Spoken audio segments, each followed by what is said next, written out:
Welcome to Spirits and Screams.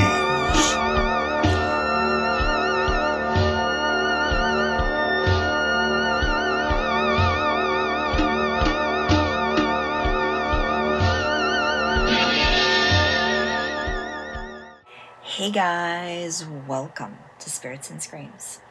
I'm your host Karen, and tonight on the show we're going to take a deep dive into the 2001 horror film Session 9. First, we'll discuss the film. Then we're going to get into the true story inspiration behind the film. Now let's get started on our journey into the dark side of the paranormal. Or is it psychological? Session 9 from 2001. An asbestos abatement crew wins the bid for an abandoned insane asylum. What should be a straightforward job is complicated by the personal histories of the crew. Things turn dark as would-be lawyer Mike discovers the tapes from a former patient with multiple personalities, including the mysterious Simon. Directed by Brad Anderson. The crew. The setup is led by the desperate and exhausted Gordon. The team includes his right-hand man Phil, law school dropout Mike, the greedy Hank, and Gordon's nephew Jeff. Personal tensions are high from the start. Hank is dating Phil's ex-girlfriend, and Gordon is struggling with the recent birth of his daughter and severe financial pressure. Next, we have the tapes. I love this part of the film so much. I am so curious. I would be the person going into the basement, discovering the tapes, and just dying to listen to them, but being so incredibly freaked out at the same time. Oh my goodness, especially the setting. Oh, so crazy. Mike discovers a box of evidence containing 9 recorded audio sessions of a former patient, Mary Hobbs, who suffers from dissociative identity disorder. As he listens to them throughout the week, a sinister third personality named Simon is mentioned, but refuses to speak until the final tape. You guys, that whole part of the film is so scary to me. It really is. The voice they use is so creepy, and the setting is eerie and haunting, like it sticks with you. You know, even if you don't believe in it being maybe a supernatural demonic kind of thing where the girl was possessed, it's still, even if it's a psychological thing, it's very scary to think about her having this personality that kind of comes out. And of course she had unalived her family as a result of this, and ended up in the hospital. But oh my goodness, you guys, so scary. You gotta love it for that part. I don't know how anyone could think this movie was boring, because that build up to that is so tense. Hank's disappearance. So Hank is working away, and he comes upon, in the basement I think, all of this jewelry, this old stuff that's been stashed, and he's like thinking, you know what, no one knows it's here. I'm gonna come back at night. Great idea. Come back at night and I'm gonna take it. I'm gonna steal it all. And he does, and then he goes missing. The next day they can't find him, so they're kind of freaking out a little bit because there's tension going on, right? He's fighting with the other guy. He's not wanting to do this job because the job's been rushed so much by Gordon and for money, and they think maybe he just booked it. But then as time goes on, crazy things start happening, and they start having sightings of him and that kind of thing, and they're wondering what's happened. The psychological decay really built tension up in this film, and it drew me right into all of the characters too. I love this movie so much. So they do this with each of the characters in slightly different ways. Remember, Gordon has booked this gig in a ridiculously short amount of time. There's just probably no way they're going to get through it all in the time that he's done it, but he really wants this job, and he's bidding on it with other people, and he doesn't want to lose it because he needs the money. As the deadline looms, Gordon begins hearing voices and seeing strange things. Jeff is traumatized after being trapped in the dark tunnels, because remember, he's got that phobia, and he loses it, freaks out. I would do that too. And Phil becomes increasingly suspicious of Gordon's erratic behavior because you know what I was telling you, he's doing all of these crazy things. He's seeming a little distant and kind of out of it. And so, you know, Phil's kind of going, what's up here, buddy? You're not acting like you usually do. It just all adds to so much tension. I just love it. It's that slow burn build up to the end that I love so much in movies. The climax and twist. So there's kind of two stories going on here. We've got Mike, who's down in the basement listening to those old recorded tapes of the therapy sessions that Mary Hobbs was involved in, and that tension's building up every time he's listening to a new tape. He's become completely obsessed with it. I would too. And the crew are up above working on this place to get it cleaned up in time. But then mysterious things start happening, and in the end it kind of all comes together when we have Gordon discovering, like, each of the crew members are taken out by some invisible assailant that they can't discover, they can't figure out. And they're all suspects too. So the ending is just so incredible to me. I love this film. It's rewatchable in my opinion. It absolutely is. The reveal. Gordon is revealed to us as the killer. We see that in flashbacks and him coming upon all the bodies in this disassociated state of mind, showing, you know, kind of a like he was a patient or something like that. And man, it's so creepy. We also learn of Gordon's big family secret. It is revealed that before the job even started, Gordon had already unalived his wife, daughter, and the family dog in a fit of rage after his wife accidentally spilled boiling water on him. And seeing that happen too, I always wondered if that actually is what happened or that was in his head. And I guess that's the whole point of the film. You're kind of left in this ambiguous state where you're not sure what happened, if Gordon had a psychotic break and he snapped and did this to his family. Throughout the movie, he's talking about caring about them so much and having to take care of them with financially and that kind of thing. So, you know, rushing through the job and whatnot. So there's all of these things going on, and you really kind of get mixed up in all the different relationships and stuff. I find this story is really well done. Like, people talk about it as it being, it's too simple, it's too predictable, that kind of thing. But I didn't think it was. I thought it was really clever for the time. Maybe for today it would be that way, but like 20 years ago, it was or over 20 years ago. Wow. It was really clever at the time. And I remember finding this one, I think I rented it from the video store actually, and watching it and just being like, not thinking anything of it, that it would be good or bad or whatever, but really enjoying it so much. It was just like a gem to me. I wanted to watch it again and again, and I have it in my collection too. So the name of the film, Session 9. This refers to these tapes that Mike's been listening to in the basement, unveiling the therapy sessions that Mary Hobbs had as she was a patient in this abandoned hospital. And Session 9 is the big reveal of the creepy personality that she's had locked away inside of her, the violent one that committed the crimes that she was locked away for. And oh my gosh, it's so scary. The voice is so scary, and the lead up to it, because I'm the kind of person that'd be like right on the edge of my seat going, I need to know what's happening on these tapes, but I'm terrified at the same time. So two things are kind of happening at the same time. Gordon is in this like trance kind of thing, and he's unalived all of his friends. See, during the film, they found lobotomy. I guess it's a pick that they would hammer through the person's eye to perform that thing. And very creepy. The idea of it's just terrifying. Very sadly, it is a thing that happened, and that just, I can't even comprehend that.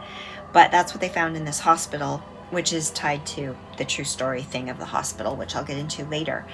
That's kind of happening at the same time that Mike gets to the ninth tape, the ninth session. So scary.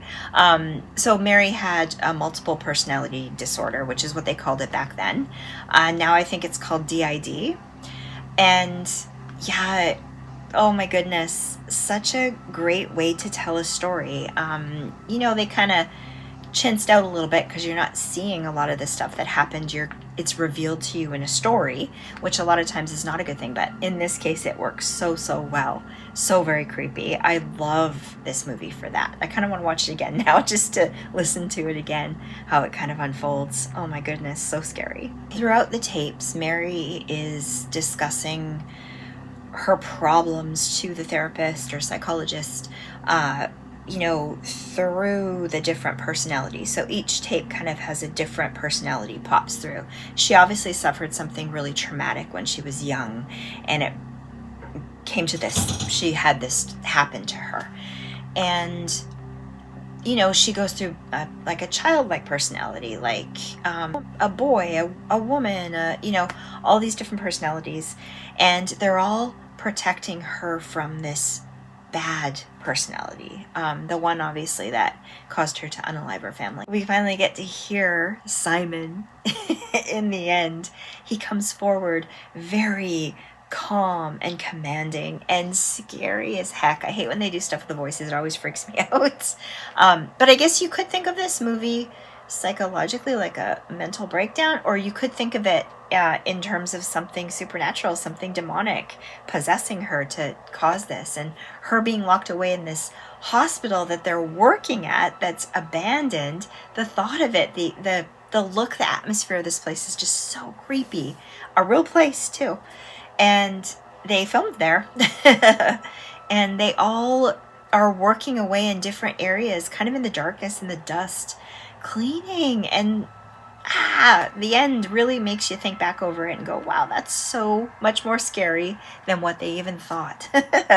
And there's all this stuff going on with people going missing, and everyone's acting strange, and they're finding unusual things, like Gordon finds his cell, or room, I guess, not a cell, but a room where there were all these clippings and things on the walls, and they find in the corridor this like old wheelchair, like one of those old creepy wheelchairs, just kind of sitting there. And oh man, so scary. The tape recorder is one of those really old tape recorders that they used to use. Makes it so much more scary. It really does. So in the final tape, session 9, Mary's doctor asks Simon where he lives.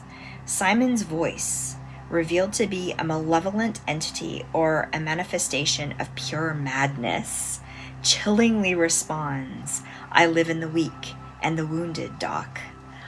Oh my God. So scary. That's terrifying to me.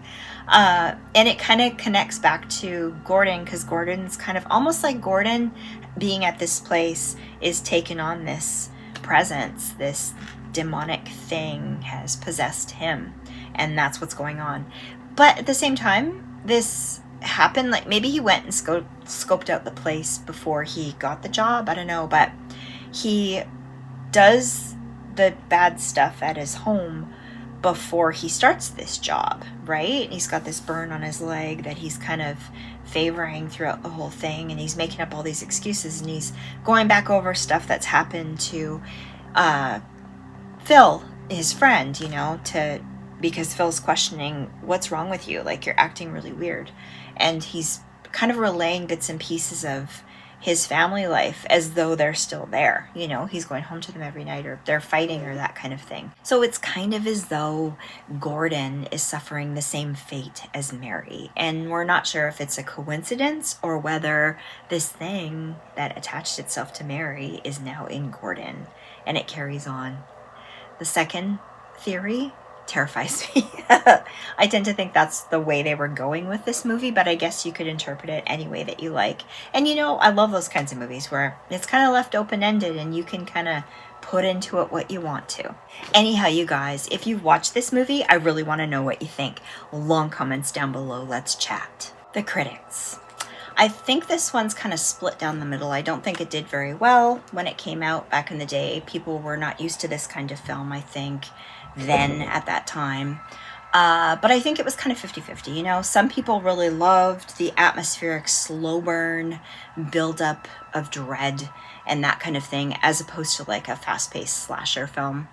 But at the flip side, there's people that think those kinds of movies are very boring and they don't like them. But me being that 70s horror girl, I love the slow burn, build up, atmospheric kind of film. Those are my favorites to watch, ones that have a story to them, you know, and characters that you get invested in. I love that. The setting. So this one was filmed on location at the real Danvers State Hospital. I think that is so cool. I'd love to. I'm never going to be an actor or anything like that, but I would love to film at a place like that. I think that would be so creepy and fun. It would really add to the atmosphere of the whole thing. Make it a really cool experience, I think. The cast was so good in this. I really loved all of them. Each one had their own way of playing the character, right? Real standout performances, in my opinion. Peter Mullen is really great as the character Gordon. He has that kind of intense way of portraying unraveling under pressure, that kind of thing. David Caruso, come on. Who doesn't love David Caruso? I do. I did back in the day. He did a really great job as that grounded kind of best buddy. And he kind of connected things to being normal. You know what I mean? Not too crazy over the top. And that one-liner thing that he said, that, hey, fuck you, is very iconic and I thought really good. The tension between him and Hank was so good as well. So the technical style. This one was filmed on early 24p digital video, which gives it that grainy quality, which I love. It looks like a documentary, and I think that makes it more realistic. It's creepy, but to some, you know, it looked cheap and it looks dated. I don't agree. I completely don't agree with that. The best part of this film for me is the ending, where we're kind of left not knowing why Gordon did it. You know, why did he do it? Was he crazy? Did he have a breakdown? Did something happen? Was he possessed? We don't know. I love that. And I know there are people out there that hate that kind of thing. They want to know. They need to know. But I've got a surprise for you that I'll talk about later in the film. We also don't know that much about Mary Hobbs and that whole side of the story, which leads your brain to just go in so many different directions. I'd love to learn more about her. So for my review, I'm giving this one a 5 out of 5. A Spirits and Screams cult classic. I freaking love this film. 'Cause I do. Now let's get into the true life story inspiration for this film. The Danvers State Hospital. The film's power largely comes from its location, which was a real, massive psychiatric facility in Massachusetts with a grim reputation. Birthplace of the lobotomy. While it began with humane ideals, overcrowding turned it into a hell house. It is notorious for being a major site for the development of the prefrontal lobotomy and for its frequent use of shock therapy. It was here that Dr. Walter Freeman refined the ice pick method, which involved inserting a rod through the eye socket to sever brain tissue, often leaving patients in a zombie-like daze. Extreme overcrowding. While designed for 450 to 500 patients, the population exploded to over 2,300 by the late 1930s. Patients were often left in isolation for days, and conditions became so dire that some dead patients reportedly went unnoticed for weeks. There were 2 on-site cemeteries containing the remains of approximately 770 patients, many of whom are buried under headstones marked only by numbers rather than names. Long before the film, the building's imposing silhouette inspired H.P. Lovecraft's Arkham Sanitarium, which eventually became the inspiration for Batman's Arkham Asylum. Most of the hospital was demolished in 2006, shortly after filming, to be converted into the Avalon Danvers Apartments. During construction in 2007, a massive, unexplained fire destroyed several of the new buildings, fueling local rumors that the site remains cursed. Actor David Caruso noted that the crew never felt comfortable on set and that many of the creepy props seen in the film, including medical equipment, were actually found abandoned inside the hospital. What a creepy thing, right? Like, can you imagine going there? It's sad that it's not there still. I guess it's not sad because it was a really horrible place and it maybe is just not meant to have people on that area. But so sad and so creepy that all of that stuff went on. I mean, obviously it was haunted. You know, obviously they would have had some weird things happen for sure. But wow, what a setting for a film. Just crazy. The whole story behind it is just crazy to me. Just crazy. Okay, now for my surprise. So I read that they actually wrote a prequel to this film.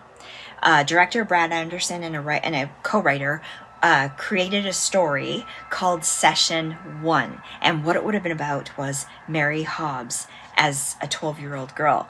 And everything that led up to her unaliving the family at Christmas, on Christmas Day.